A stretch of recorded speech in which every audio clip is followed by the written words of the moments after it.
So what I'm going to do today is present to you some of the findings from this report, the World Employment Social Outlook, which looked at what is the role of digital labor platforms in transforming the world of work. Now, this is a very comprehensive report, and my colleague Maurizio gave some insights from this report also. But what I'm going to do is get a bit more into the detail and talk you through what a platform business model looks like and what could be some of the implications of such a business model on the workers, and just do a brief mention and not go deep into it about what countries have done across the globe and what some of the recommendations are. So as Maurizio very rightly mentioned, there has been a fivefold rise in the platforms over the past decade. And this is a very narrow way of looking at it that we have done. That is, we have only touched on delivery, taxi, and online web-based platforms. It is just these three categories. But if one were to actually look at a much more broader category, such as e-commerce, education, fintech, domestic worker, care worker, medical consultation, I think it would be similar or at least a bit more higher with regard to the growth of platforms. One thing that we did observe was that while there is a rise of platforms, there is a concentration that is happening. You find that 1/3 of the platforms are located in the United States. There are about 8% of them which are in India and 5% of them in the United Kingdom. Interesting to see, we find that 96% of the investments are actually in Europe, Asia, and America. And only 4% are in Latin America, Africa, and Middle East. This, in a sense, talks quite a bit about a kind of a digital divide that seems to be coming. And if you start looking at the concentration of wealth, that is the revenue that is generated, you find that two countries in the world actually dominate, United States and China, which have about 70% of the revenues being generated. Now, what actually drives this rise in the digital labor platform? I think, yes, there's all this discussion about businesses using it, but primarily, what is it that actually drives? What we have seen is that because, in a way, digital technologies have been there since the 80s, but it is technological innovations in cloud computing and cloud infrastructure that have made it feasible to actually access many of these assets at a very low cost, and that could be rented. So it's very easy to set up digital labor platforms. The second reason you see for the rise of such platforms is the use of big data and algorithms. Now, user data has become a very valuable asset of platforms because it allows you to collect and utilize massive amounts of data, and it provides a basis not only to develop new products and services, but it could also be used for machine learning processes as well as machine learning algorithms. And it is increasingly used in algorithmic management practices, not only on digital labor platforms, but in a number of other traditional sectors. Now, the data, big data and algorithm has been one of the driving forces for venture capitalists to actually invest in digital labor platforms. And since 2007-8 financial crisis, what we increasingly see is that venture capitalists have been investing a lot more on these platforms. Now, this has led to innovative ways of working and also flexibility for both workers and businesses. And we have all seen very clearly since the COVID-19 pandemic last March that there has become an increasing relevance of labor platforms, not only location-based such as taxi or delivery, but also a number of online web-based platforms. And this was specifically seen within the context of freelance and competitive programming platforms. Now, before I get in, I think I'd like to talk you through about some of the basic features of a platform business model. How does it actually differentiate itself from what we call it as a traditional firm? I think it was mentioned earlier by the speaker also. What you see is that algorithmic management practices is very key to this business model, whether it is referring to allocation of work, execution of work, monitoring of work, or rewarding of work, and evaluation of work. All of this is done through algorithmic processes. And this is data-driven, and it is largely enabled by technology. The second important feature of this business model is the way it is changing work, organization, and the work processes. Now, in a traditional firm, all the assets would be owned by a firm. But what happens in a platform business is that you can hire workers online, and all the assets that are required, including that of the maintenance cost, is actually borne by the worker. You're talking here about computers, internet connectivities, mobiles, electricity, your living space. Whereas if you're talking about taxi, you're talking about the car, as well as the fuel, maintenance, and all of it, which is pushed onto the driver.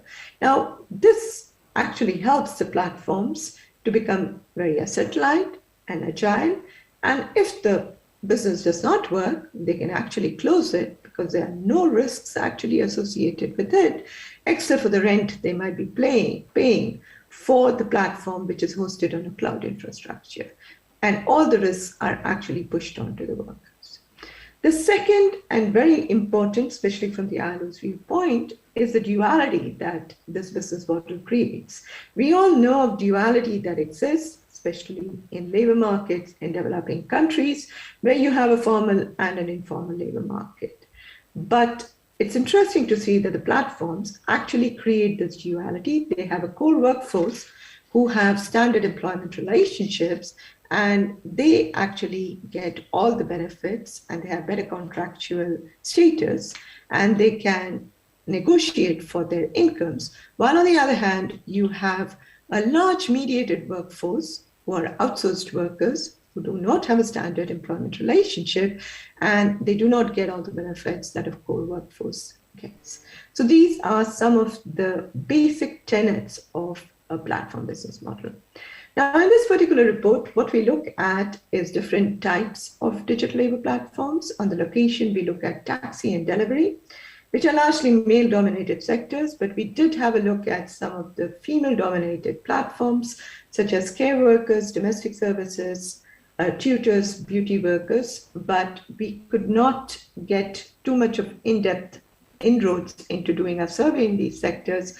So for this report, we have not taken them into consideration, and this work is actually being pursued currently in a number of countries. And on the online web-based platforms, we have the freelance, contest-based, microtask, and competitive programming platforms. And I think most of these platforms are quite well known. Competitive programming is probably less well known, and I'm going to just take a minute to explain to you what it is. Now, competitive programming platforms are as old as a freelance platform, started way back in 1999. One of the earliest ones are Topcoder and Innocentive, which are also called as innovation platforms. Topcoder today is bought up by one of the big IT BPO outsourcing companies in India, Wipro. Now, these competitive programming platforms have actually a community of coders, developers, and programmers who actually solve solutions for big enterprises in all sectors, and also for academics and research organizations.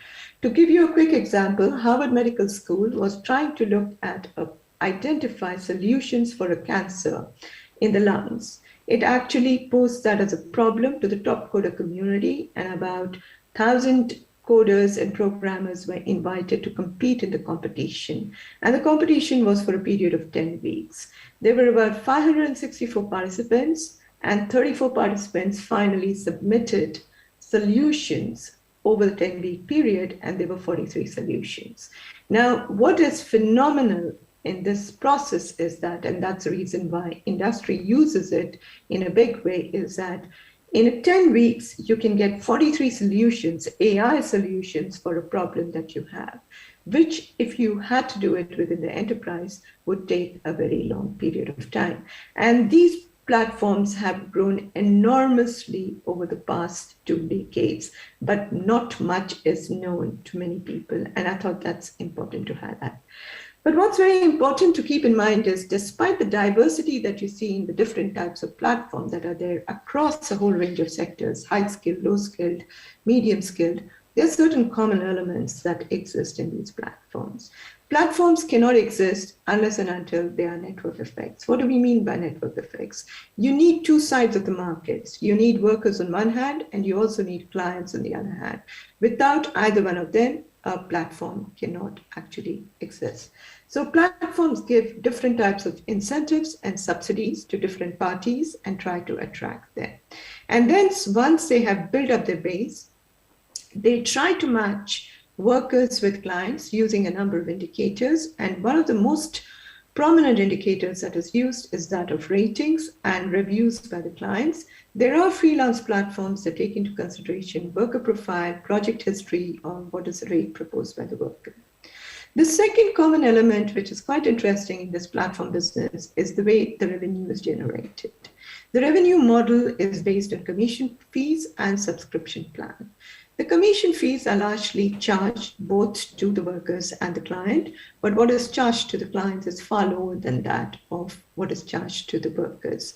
Now, in one of the platforms, freelance platforms, we found out through their annual report that 62% of the revenues was being charged just by charging commission fee to the workers. Now, this practice is actually contrary to some of the international labor standards, the Minimum Wage Convention and the Private Employment Agency Convention, which actually prohibits enterprises from charging any type of fees to the workers. The third element, which is very interesting is, and very pertinent also, relates to work processes and work performance management.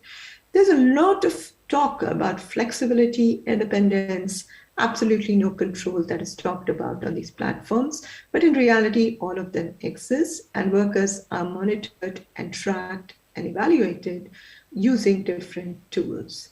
Now, finally, one thing that I'd like to mention is that the platforms are regulated, but they're regulated by themselves. They're not regulated by anybody else. So they have their own rules of governance, which is called as a terms of service agreement, which lays down very clearly what the working conditions for the workers is.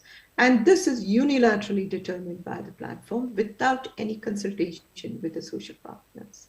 And apart from a whole range of other issues, they also mentioned the exclusivity clauses, the deactivation of accounts, dispute resolution mechanisms, if at all, if there is one within that context.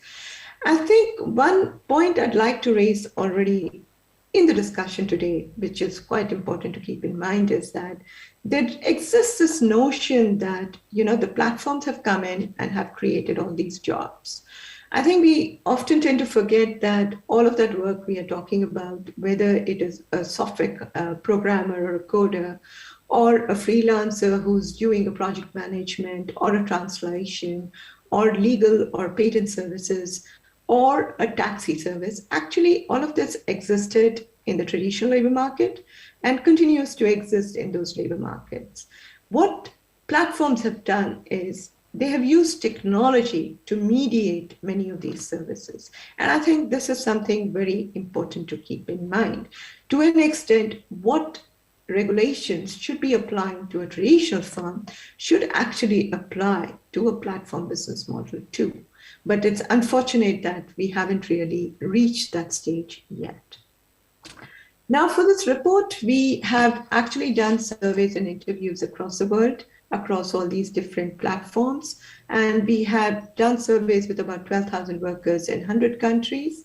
And we've also spoken to representatives of businesses of different types, platform companies, as well as platform worker associations. And much of what you see in this report is based on many of these evidences that has been collected. Now, the question comes, whom are we talking about? Who are these platform workers? Now, to a very large extent, there's a large proportion of them who are below 35 years. It varies depending upon the platform. You have competitive programming platform where the average age is about 22 years, while you have taxi sector where it is about 43 years.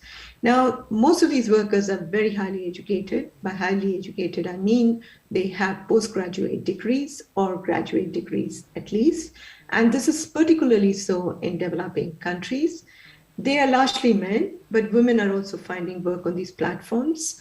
And we find that on online web-based platforms, 40% of them are women, while in location-based, it's only 10% because of the sector we had chosen. And as rightly mentioned by Maurizio also earlier, it does provide certain opportunities for persons with disabilities and migrant workers. But one of the issues that bothers us all is the whole classification issue, as workers are identified as independent contractors, self-employed, or as partners, depending upon the sector that we are actually looking at. The question is, what actually motivates these workers to perform these tasks? Now, this differs depending on the platform that we are talking about. It is to complement pay and flexibility if you're talking about freelance and microtask. It is to improve skills and career opportunities on competitive programming. While on taxi and delivery, it is largely the lack of alternative opportunities, work flexibility, and better pay. Now, for women, irrespective of whether one looks at developing or developed countries, we found that work from home or work flexibility was one of the most motivating factor for them to perform tasks on these platforms. Now, while there are all of these benefits that exist, I think it's important to highlight some of the challenges that we do see on these platforms. The first one relates to that of earnings. Now, depending upon the platform, whether you're talking about online, web-based, and even within it, microtask or freelance, the wages can actually vary. And on average, on online platforms, we found that the average wage was about $3.4. And if we start looking at the median income, that is, how much do 50% of the workers actually earn, you find it is only $2.1. Now, there are various reasons as to why you see these low wages, because it's a global platform working across different jurisdictions, and you have a global labor force operating there.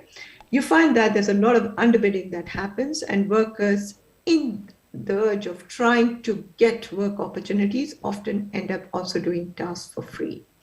The second issue that comes up is that work can be done, but a lot of work is rejected. As a result, workers have put in a lot of effort, but they do not really get paid. The third issue is that they are part of the earnings, as I said earlier, that commission fees are being charged from workers. That actually also has an impact on the kind of earnings that the workers get. And sometimes these earnings can go up almost to 35 or 40% on some of the online web-based platforms. And finally, one more point I'd like to mention is that there's a lot of unpaid labor that is done on these platforms. Like, it's not that you open up your laptop and you're looking for work and you get work. You have to actually spend a lot of time trying to find work. And sometimes you have to do a lot of tasks like actually improving your profile, improving a lot of other things, or doing tasks and putting it up onto your platform or page so as to show that you're capable of doing it. So we found that about workers on online web-based platforms spend about 1/3 of the time, or 8 hours in a typical week, doing such unpaid tasks, which actually has an impact on what you actually earn. There are also differences that exist between developing and developed countries on these platforms, largely because of the global nature, where developing country workers earn 60% less. Part of the reason is because of the nature of tasks that do, but part of it is also pure discrimination that is happening. On location-based platforms, we do find that earnings can vary between different countries, and largely that is country-driven rather than any other factor. But one important thing that is interesting to note is that app-based workers earn more than traditional taxi drivers, because we sort of did a kind of a comparison. But this result has to be looked at with very important caution, and that relates to how platforms actually attract many of these workers through bonuses and incentives initially, and actually perk up their wages. And as a result, many of these workers actually end up working about 65 hours on average in the taxi sector and 59 hours per week in the delivery sector. And after a period of time, all of these bonuses and benefits actually reduce, and their wages actually come down. During this time, the traditional taxi drivers are not wanted by the consumers because they're slightly expensive than what the app-based drivers can offer. So this has huge implications on the traditional labor market also. It not only disrupts, but at times actually leads to a complete disappearance of the traditional sector in many countries that we have seen. Finally, one more point I'd like to raise is that on online web-based platforms, we did find significant gender pay gaps on some platforms and in some countries, while when we look at it at a global level, we didn't really find such a result, and the results were quite mixed. The second issue relates to social protection coverage, which is very poor, and this was an issue that was exposed during COVID-19 last year.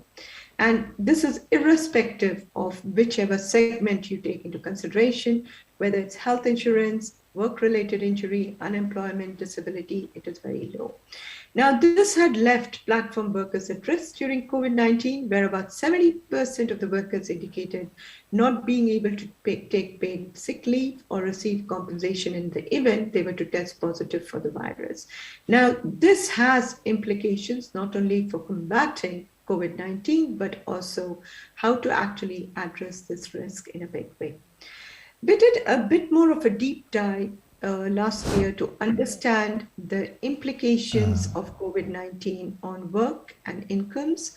And we found that on both online as well as location-based platforms, workers were impacted immensely during the COVID-19, both in terms of demand for work as well as with their incomes. Now, this had not only consequences on the financial situation, but to cope up, many of them reduced consumption. They moved from urban areas to peri-urban or rural areas, and many of them also actually borrowed loans for it. And final point that I'd like to raise with regard to the working conditions relates to the algorithmic management that we talked about even earlier, which is becoming very critical and crucial with regard to the everyday experience of the workers. Now, all of these practices do not exist in the traditional sector. So, there is different ways in which workers are evaluated, but here in the platforms, it is ratings and reputation, which becomes very decisive with regard to how work is accessed. And this is irrespective of the platform. And on microtask and freelance, if the work is rejected, then it has an implication on their ratings. And it can also lead to not getting not only more work, but sometimes if the ratings is below a particular threshold, it could also lead to deactivation on the account. While on taxi and delivery, what we see is that there's so much of talk about flexibility and freedom to choose. But if a taxi or a delivery rider decides not to take an order or a ride, immediately there are repercussions. And the repercussions are of three types. One is your rating is reduced. Number two, you're not given work for a certain period of time. And number three, at times, after a certain days, your account is deactivated. Now, this has huge implications of the worker because a worker has to then go and get a platform account in another platform, build up a reputation so as to be able to get work. So this has huge impact on their income. And many of the workers are not even aware that there are dispute resolution mechanisms that exist, if there is one on a particular platform, that they can actually appeal for it. And finally, so much about monitoring that so much freedom that we talk about, actually on freelance platforms, we found that for more than 40% of the workers reported that they were monitored by the clients for the hours worked. They were required to take screenshots for their work and send it to the clients on the platform. And they were required to be available during a specific time on a regular basis. So this fundamentally raises questions about, how the work is performed and managed on these platforms. In traditional firms, you would always have a dispute resolution mechanism within the jurisdiction that you operate, but this is not so on platforms. As the platforms are registered in one country, operate in a number of other countries, and the jurisdiction can be in a third country independent of where all of this is operating, which creates huge implications for actually workers per se. Okay, thank you, Rokoma. Yes, we have to resume because we are really Yes. late on time. Okay. Yeah, I'll just stop at 2 more slides. And well, given all of these problems, countries have taken a number of different measures across the world, from providing social security, work injury in Asian countries, to talking about the discussion around employment classification in Europe and US, which has sort of led to a regulatory uncertainty with regard to what needs to be done. And we at the ILO, one of the recommendations we do give with regard to digital labor platforms is, and for regulatory certainty, is that given that platforms operate globally across different jurisdictions, it would be very important to move forward with an international policy dialogue and coordination, not only in the fields of labor law, but also in the field of competition law and other emerging laws of algorithm. And I think with this, I'll stop, and thank you so much for listening to me.